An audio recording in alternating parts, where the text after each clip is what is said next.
Have you ever felt your heart race in a social situation? Did your palms sweat? Maybe your mind went blank when someone talked to you. You might be experiencing social anxiety. It's more common than you think. It's that feeling of unease, fear, or discomfort in social settings. It can feel like everyone is judging you. Trust me, I've been there. Social anxiety can be really isolating. It kept me from doing things I wanted to do. Parties? No way. Speaking up in class? Forget it. It was like an invisible wall, separating me from others. I knew I needed to find a way to break free. For a long time I thought something was wrong with me. I was too shy, too quiet, too awkward.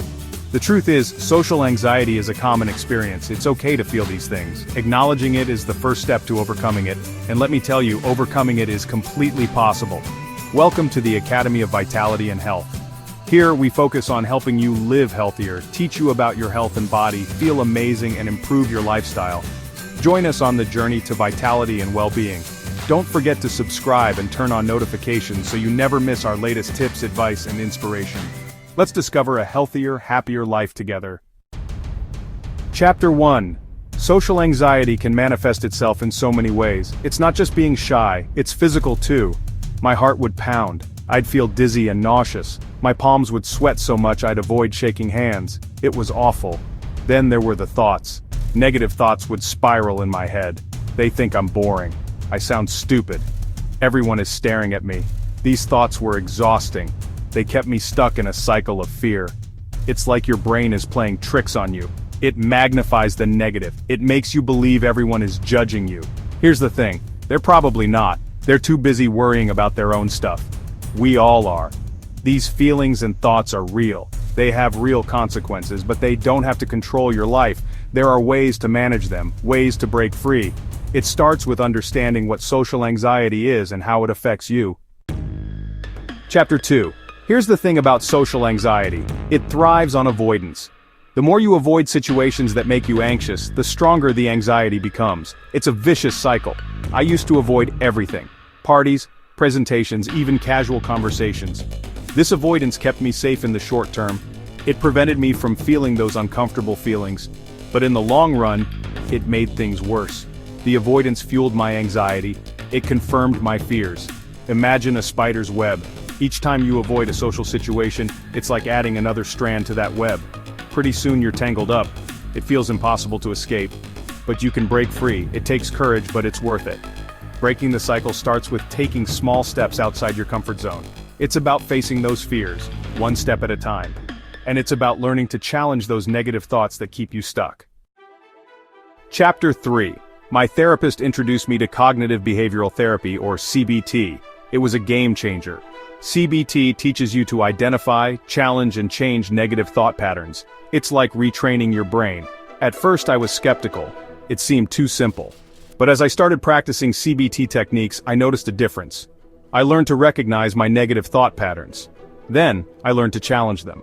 For example, I used to think, everyone will think I'm boring if I talk about my hobbies. With CBT, I learned to challenge that thought. Is that really true? Do I find everyone else's hobbies boring? No. And even if someone isn't interested, that's okay.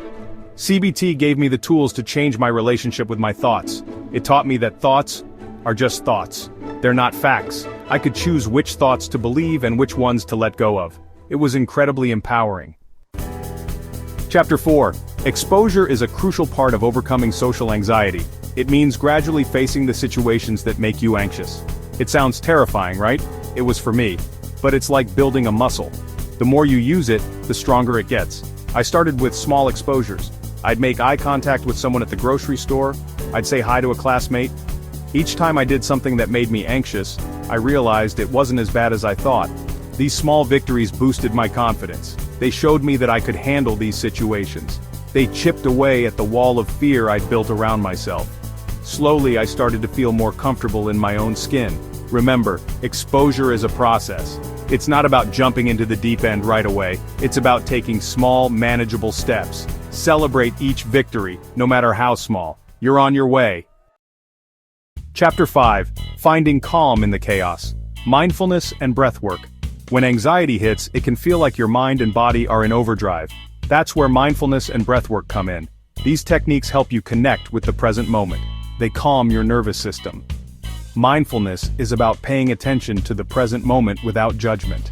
It's about noticing your thoughts, feelings, and bodily sensations without getting swept away by them. It's simple but powerful.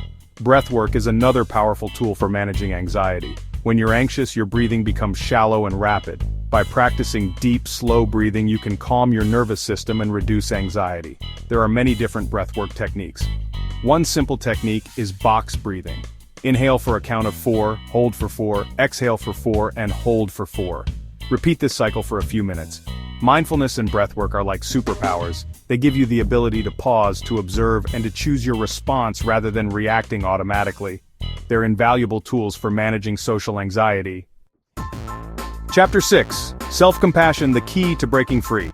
Here's the thing, overcoming social anxiety is hard work. It takes time, effort, and a whole lot of courage. Be kind to yourself throughout the process. Self-compassion is essential. It's easy to get down on yourself when you're struggling with social anxiety. You might judge yourself harshly for feeling anxious or for avoiding social situations, but self-criticism only makes things worse. Instead, practice self-compassion. Talk to yourself like you would talk to a close friend who is struggling. Offer yourself words of encouragement and understanding. Remember that everyone feels anxious sometimes. It's part of being human. Self-compassion is not about letting yourself off the hook. It's about treating yourself with the same kindness and understanding that you would offer to someone you care about. It's about recognizing that you're worthy of love and belonging, just as you are. Chapter 7. A turning point from fear to connection. I remember a specific moment when I realized things were changing. I was at a networking event, something I would have avoided at all costs in the past. I was nervous, but I decided to challenge myself. I started a conversation with someone. To my surprise, the conversation flowed. We connected over our shared interests. I felt a sense of ease that I hadn't felt in a long time. It was a small victory, but it meant the world to me. That night, I realized that the more I faced my fears, the smaller they became. The more I connected with others, the less alone I felt. It wasn't about becoming a social butterfly overnight. It was about taking small steps, celebrating victories, and being kind to myself along the way. That experience showed me that connection is possible even with social anxiety. It showed me that vulnerability can lead to beautiful, authentic connections. It was a turning point in my journey. Chapter 8. Your journey starts now. Embrace the awkward, celebrate the small wins. If you're struggling with social anxiety, please know that you're not alone. There is hope.